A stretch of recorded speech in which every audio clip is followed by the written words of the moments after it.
Alright, I want to give all praises, honor, and glory to Yahweh, Bashim Yahushua, Bashim Kakwadash. I want to give double honor to the apostles of Jesus, Rule of Flower. Peace, blessings, salutations to the whole free elect out there. And the Lord's will you be edified. This is Shukwa Kara from GMS, Virginia, coming back at you again. And Lord's will you be edified. Let's see how this new phone works. Let's see if I can get back into doing these screen recordings. So I watched this today. It's the channel, The Temporal Nomad. This video right here, Aldous Huxley, How Pleasure Was Used to Control Humanity. Something a good video to watch, because you gotta understand these emperors and infrastructures prior to this one you see today was ruled with power, control, somewhat ruthlessness, etc. But and if you somewhat say anything about the king, it could be very drastic. You can go to the guillotine, you can get beheaded, slaughtered, etc. But this new system now is a form of liberation, free will. You got your own choice, whatnot. But all in all, pleasure. And that's what I really wanted to touch on. We have a descriptor talks about. Let me get that real quick. Bear with me one moment. I'm gonna bring this up later. New tab. Let's see what this says. Spoke as a lamb.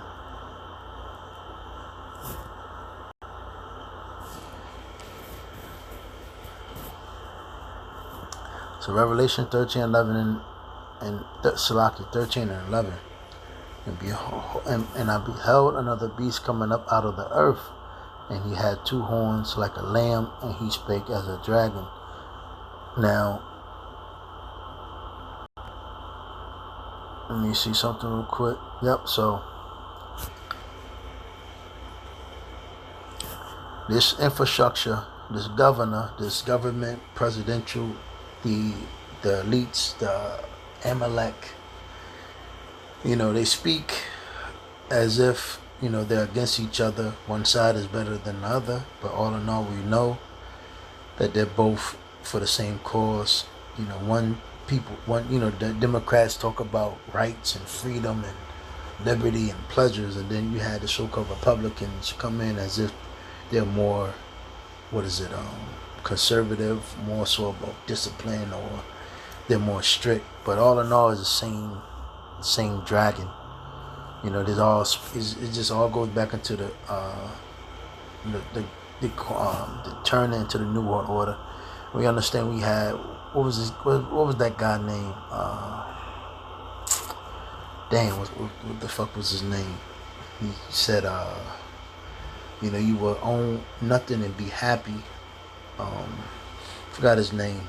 He was, I guess, the man of World. What the hell? That's the World something organization. And he said he had exercised all the power of the first beast before him, and caused the earth and them which dwell therein to worship the first beast, whose deadly wound was healed, and that's the Roman Empire. And we understand this is the rebirth of the Roman Empire, because a lot of the things and ways of this system goes right back to the Roman Empire and the Greek Empire. And it was also prophesied in, I believe, Daniel, the 2nd chapter and the 7th. So, one thing about this infrastructure here, let me go back to that video. Damn it. So this shit does that too. Yeah, this video right here.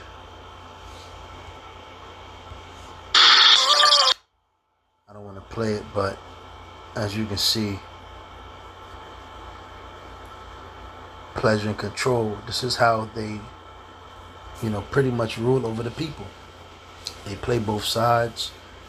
They give you handouts, dependency, and it all goes back to pretty much Esau wanting to be, as the Most High. Let me get that real quick.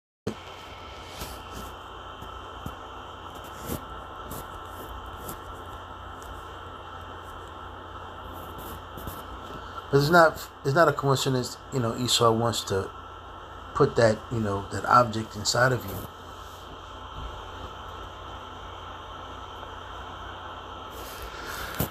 You see something?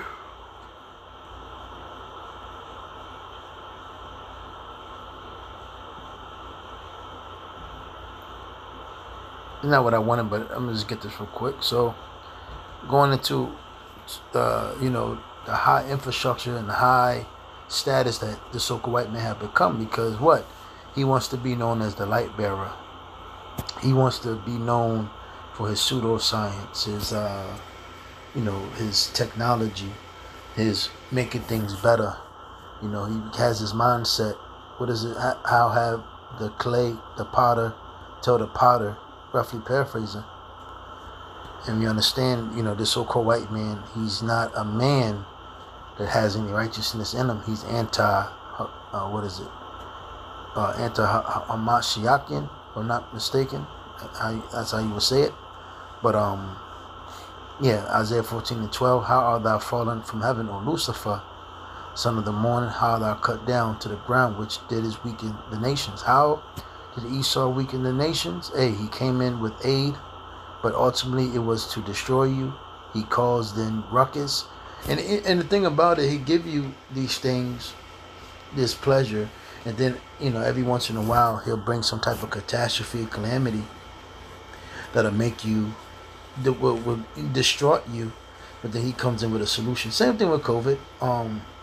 That was a test run, because you got to remember, one thing people started crying about is what?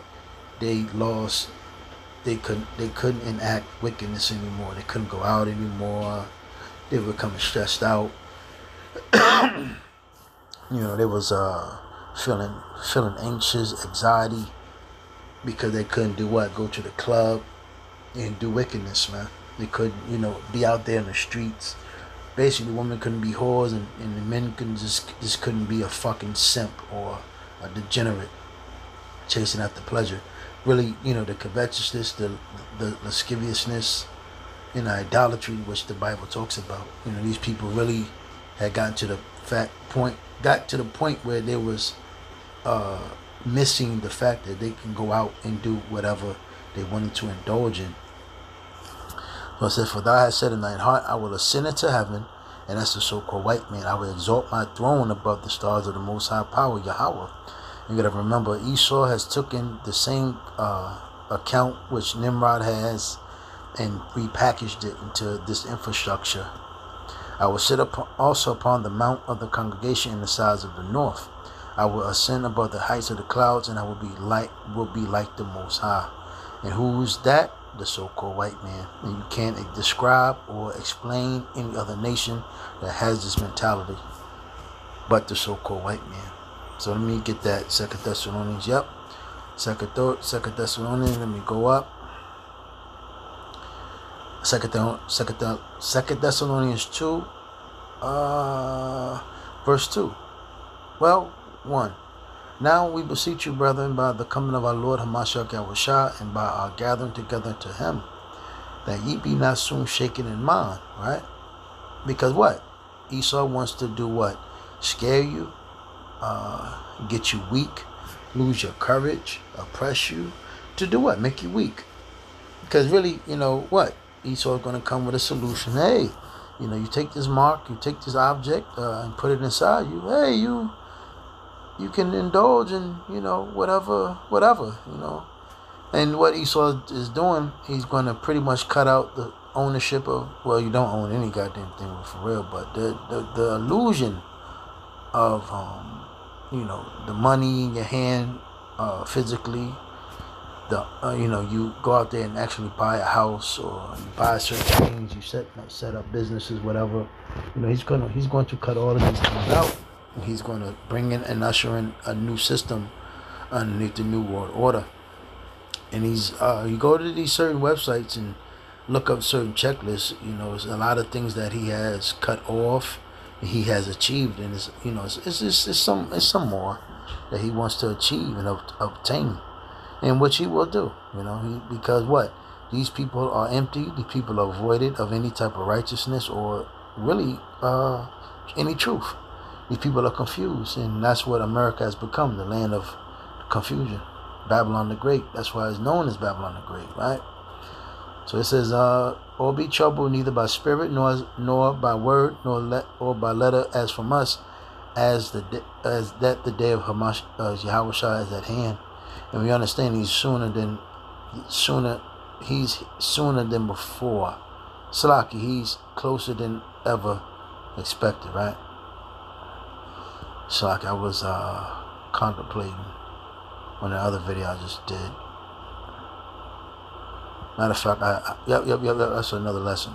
So, Slaki, verse 3, let no man deceive you by any means, for that day shall not come, except there come a falling away first, and the man of sin be revealed, the son of perdition.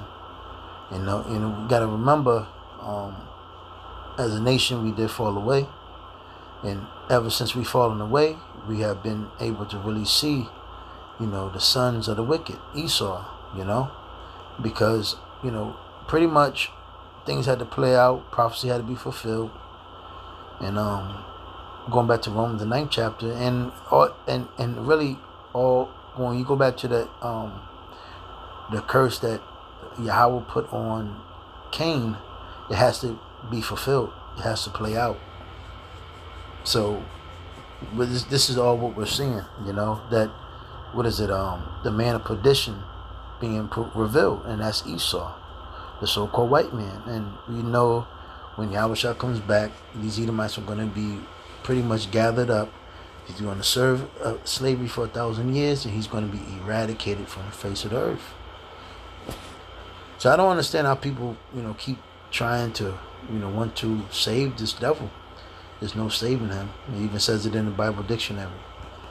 Verse 4, who opposes him and exalteth himself above all that is called the Most High Power Yahweh.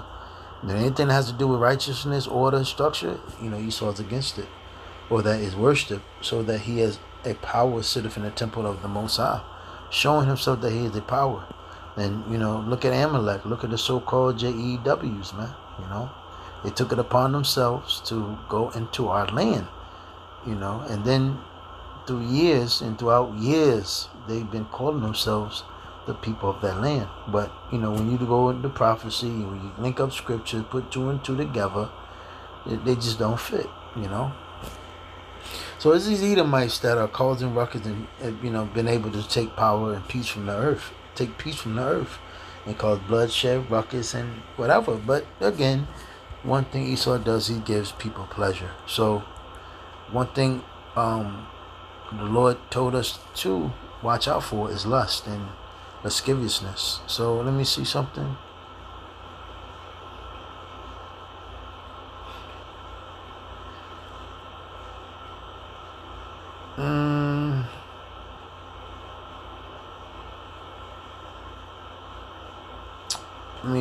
So 2 Timothy 2:21. If a man therefore purge himself from these, he shall be a vessel unto honor, sanctified and meet for the master's use, and prepared unto every good work. Flee also youthful lust. And when we first came into this world, we was bounded by sin, iniquity. We bore our iniquity. We grew up as Gentiles, heathens. We didn't know who we were, and we was taught bad things, which gave us a what? Bad character. So since when you come into this thing, we flee those things, but follow righteousness, faith, charity, peace with them that call on the Lord out of a pure heart. Because if you are enacted in the society, and you love the society, you don't have a pure heart. This world is very corrupt and evil. So let me see. Proverbs 21:17. He that loveth pleasure shall be a poor man. He that loveth wine and oil shall not be rich. Because what? We ultimately know the true riches is in the kingdom, where we will shine. We will get those promises, what the Yahweh Yahushua had promised us to our forefathers. And again, nothing has changed. You go read Jeremiah 31 chapter, it'll tell you, the Lord has made a covenant with us, and he will fulfill it. Never forget that. So Galatians 5:19. Now the works of the flesh are manifest, and this is what Esau teaches, and this is what he pushes. This, this is that comfortability, the comfort, the pleasure, which are these adultery that's very rampant. A woman can just wake up in the morning, she can just wake up in the morning or the next day, she can have a whole household. We all saw that light-skinned bitch who woke up, got online and was like, yo, I just took it upon myself to go, and I don't love what she said. She don't hate her husband or hate her family, but she just want to go find herself. But really, we all know what the code word of that is for. She wants to screw and fucking suck another man, and she found another job in another state or whatever. So that's the thing right now. And also, men just want to sleep and mess with another man's woman. So fornication, that could be spiritual or physical,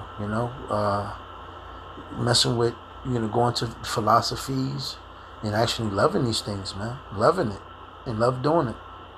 Uncleanness, lasciviousness, strong desire, idolatry, witchcraft, hatred, variance, emulations, wrath, strife, seditions, and heresies. And this is all what's being pushed. That's the thing, Envyings, murders, drunkenness, revelings, and such like, of the which I tell you before, as I have also told you in time past, that they which do such things shall not inherit the kingdom of Yahweh. So that's why it's very funny, these Christians come up and they talk all this shit against us, but you love America, You have nothing to say about the acts, the wicked acts of what these people are doing here in America. So again, that's why we always say them Christians are fucking are nutcases, right? So 1 Thessalonians 4:4, that every one of you should know how to possess his vessel in sanctification. You go up, yep. And honor, not in the lust of concupiscence, even as the Gentiles, which know not Yahweh Shem Shah. Hey, the 2/3, because we know the Gentiles are who? The heathens. Not Slaki. I didn't mean to say that. We know that the Gentiles are what? The Israelites who don't know that there are Israelites. And they do what? The way of the heathen, Slaki. They do the ways of the heathen, and they do the things of what the other nations do. And, they want to follow. Well, really, one thing for sure that we know, what we see in these days, it's funny. I was talking to this Northern Kingdom today, Zebulonite from El Salvador, and I said something. I was like, one thing you're really slowly starting to see, is blacks acting like the so-called white man. Well, because matter of fact, the conversation started talking about the boss, the owner, the new owner of the company we work for, and the king was like, yeah. I wonder how he got the business, and he said a little joke about how those whites get down, and they be fucking around, sleeping with each other, wives and whatever, and swinging and shit, and I pretty much was talking about how slowly but surely you see a lot of so-called blacks into that shit now. And he even said, a lot of Hispanics are even starting to act like these whites, so-called whites, and, which we know them to be Edomites. So one thing for sure that we're starting to see is that our people have become complete Gentiles. And how have they become Gentiles? Because the pleasure of his love. It's like Esau's pleasure, this fake sense of pleasure in allowing you to fully follow your dream or follow your lust. So it says a little bit more, and I'm about to shut it down.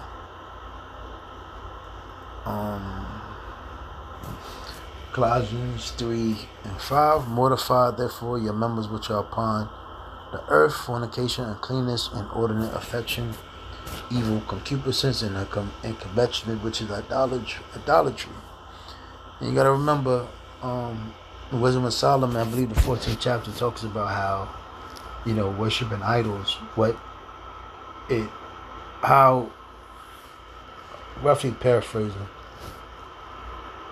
when people worship idols and worship gods, so fake gods, they worship them and become more miserable and worse than what they were before, because they really, truly, wholeheartedly believe in the shit that they worship or they're into, and they really believe it keeps things in order, but really they just become fucking demented, and they really just lose themselves because their God that they worship isn't real, and it doesn't require them it doesn't require them to basically sacrifice or make a vow, and there's no recompense if they do something wrong. So ultimately, this system we know of, if you do something wild, crazy, they punish you for it and make an example out of you. But really, ultimately, the level of success of this system is really the turning point, and really has destroyed many minds of people. Now I'm going to wrap this thing up. This is something, a video I was watching, and I was like, yo, shit. I just found that channel, I spit out, what is it? What's the saying? Chew the meat, spit out the bones. And they got this. This was actually the first video I saw on this channel. I'll probably go through other ones and go watching other videos, but ultimately, you gotta chew the meat, spit out the bones, because they make good points, but overall, they goes into the other shit they're talking about. But overall, this is how Esau controls, and it's mighty funny. He's a pig in his suit, but we Edomites, they're very demonic, and they throw you pleasure as if they love you. That's that gift, and it tells you a gift to stir up the heart. But ultimately, they use that to their own snares and their traps, and to your own devices. And we understand, men and women that don't have no discipline or self-control, you turn into a savage, you turn into a beast, and then Esau has to come in and act as if he has to save the day. But also, he's edified with that. Shalom.